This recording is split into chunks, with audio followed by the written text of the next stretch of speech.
ہزاروں خاندان زندانوں میں پڑے ہوئے ہیں اور ان کے حوالے سے voice for Baloch missing person قانونی جنگ لڑ رہا ہے، ایک پرامن طریقے سے ان کے لیے احتجاج کر رہا ہے۔ ہماری آرگنائزیشن کا مقصد بھی یہی ہے، ہمارے جہد کا مقصد بھی یہی ہے کہ ہم اپنے آپ کو اس ملک کے شہری سمجھتے ہیں، ہم یہ سمجھتے ہیں کہ یہاں پہ آئین کی بالادستی ہو۔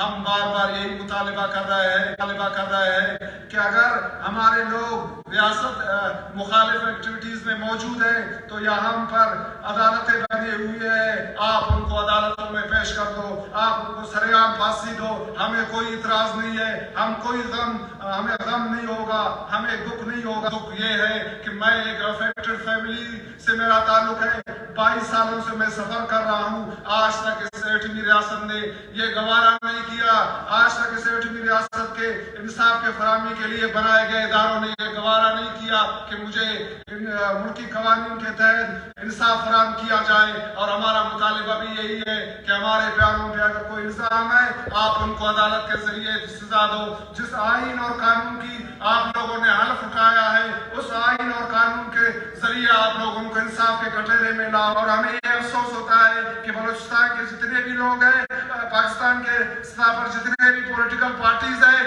انہوں نے آج تک بلوچستان کے بنیادی مسائل پر بات نہیں کی، اور انہوں نے آج تک بلوچستان کے درد اور اذیت پر بات نہیں کی۔ آپ دیکھیں جس طرح میں نے کہا تھا کہ بلوچستان کے جس طرح گوادر کا مسئلہ اٹھا کے دیکھے، وہاں پر گوادر بنا ہے، جہاں ایک انٹرنیشنل پورٹ بنا ہوا ہے، وہاں کے لوگوں میں خوشی کی ایک لہر دوڑنی چاہیے تھی، لیکن کیوں وہاں کے لوگ ڈرتے ہیں، ایک خوف میں مبتلا ہے؟ اس کی وجہ یہ ہے کہ وہاں سے جو ریسورسز حاصل ہو رہے ہیں یا جو آمدنی حاصل ہو رہا ہے وہ بنیادی لوگوں کو وہاں سے مائگریٹ کرنے پر مجبور کیا جا رہا ہے۔ ان کو وہاں کے جو چیزیں ہیں ان کو وہاں پہ ان میں شامل نہیں کیا جا رہا ہے۔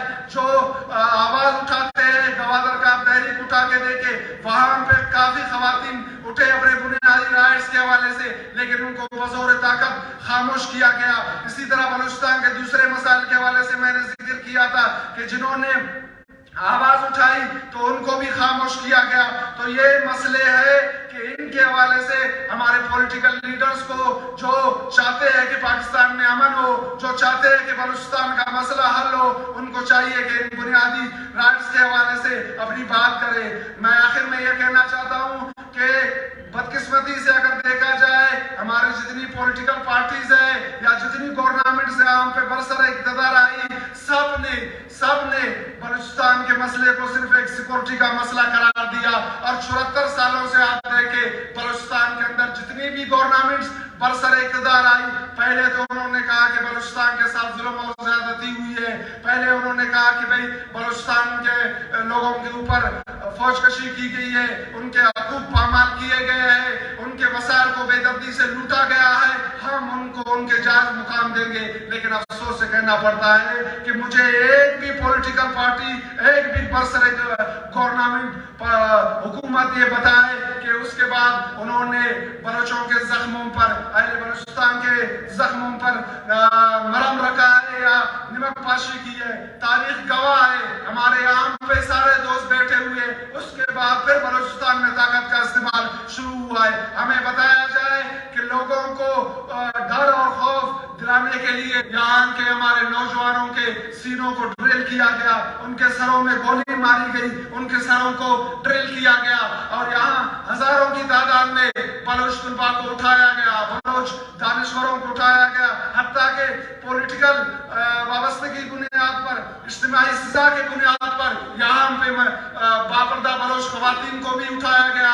اور اس سے بڑھ کر آپ دیکھیں کہ 6 دن کے بچوں کو بھی نہیں چھوڑا گیا، اور ان کو اس بنیاد پہ اٹھایا گیا کہ ان کی خاندان کی سیاسی وابستگیاں ہے۔ تو یہاں تک لوگ انتقام میں گرے ہوئے ہیں۔ تو ہم ان مقتدر قوتوں کو کہنا چاہتے ہیں کہ آپ ہمیں بتائیں کہ ان 74 سالوں میں آپ نے بلوچستان کو سیکورٹی کا مسئلہ قرار دیا، آپ نے طاقت کا استعمال کیا، کیا آپ نے بلوچستان میں ہمیں بتائے آپ نے بلوچستان کے اندر امن لایا؟ آج آپ کو بلوچستان کے گھر گھر سے نفرت مل رہا ہے، آج بلوچستان کے چپے چپے میں آپ کے خلاف لوگ نکل رہے ہیں. اس کی وجہ کیا ہے؟ اس کی وجہ طاقت کا استعمال ہے. آپ نے بلوچ قوم کے پرامن آوازوں کو آپ نے دبانے کی کوشش کی. آپ پاکستان کا تاریخ اٹھا کے دیکھیں, جو پولیٹیکل ورکر اپنی بنیادی حقوق کے حوالے سے پرامن احتجاج کیا, آپ نے ان کے لیے وہ راستے بند کر دیے. اور یہ حقیقت ہے کہ جب آپ پرامن آوازوں کو دباؤ گے تو وہ ناسور بنیں گے. جب وہ ناسور بنیں گے, وہ نہ اس کا حل نہ اسٹیبلشمنٹ کے پاس ہوگا, نہ وہ یہاں کے ملک کے طاقتور اداروں کے پاس ہوگا, اور نہ ہی وہ یہاں کے پولیٹیکل پارٹیوں کے پاس ہوگا.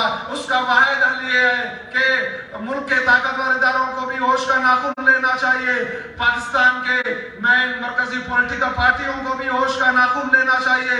پاکستان کے پولیٹیکل ورکروں کو بھی ہوش کا ناخن لینا چاہیے. پاکستان کے دانشوروں کو بھی ہوش کا ناخن لینا چاہیے, اور بلوچستان کے مسئلے کو ایک سیاسی مسئلہ سمجھنا چاہیے, اور اس مسئلے کو سیاسی طریقے سے حل کرنا چاہیے. آپ دیکھیں کشمیر میں تو آپ وہاں پہ ظلم اور زیادتیوں پر آپ بات کرتے ہو, پولیٹیکل پارٹیز بات کرتے ہیں, گورنمنٹس بات کرتے ہیں. وہی چیزیں اگر بلوچستان کے اندر ہوتے ہیں, کیوں یہاں پر کوئی بولنے کے لیے تیار نہیں ہے؟ کیوں پاکستان کے جو مرکزی پارٹیاں ہیں وہ کیوں اس مسئلے کو سنجیدہ نہیں لیتے؟ ہم یہ آج ان کو کہنا چاہتے ہیں کہ بلوچستان میں بہت دیر ہونے جا رہا ہے, اور بہت دیر ہوا ہے. بلوچستان کے لوگوں کو آپ لوگوں نے دیوار سے لگایا ہے. پھول جیسے نوجوانوں کی آپ لوگوں نے مسخ شدہ لاشیں پھینکی ہے.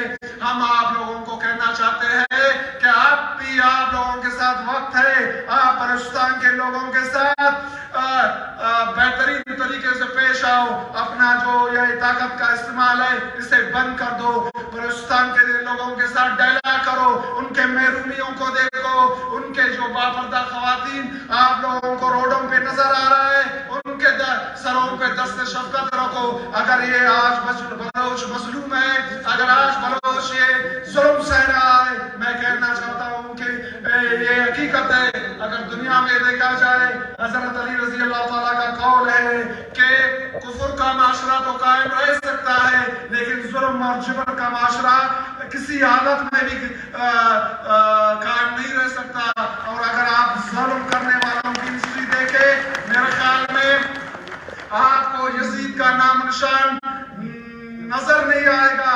آج جو بھی لوگ یزید کا نام لیتے ہیں سب کو پتا ہے آج مظلومیت کی بنیاد پر, حق کی بنیاد پر حسین آج بھی زندہ ہے. تو یہ چیزیں آپ لوگوں کو سوچنا چاہیے.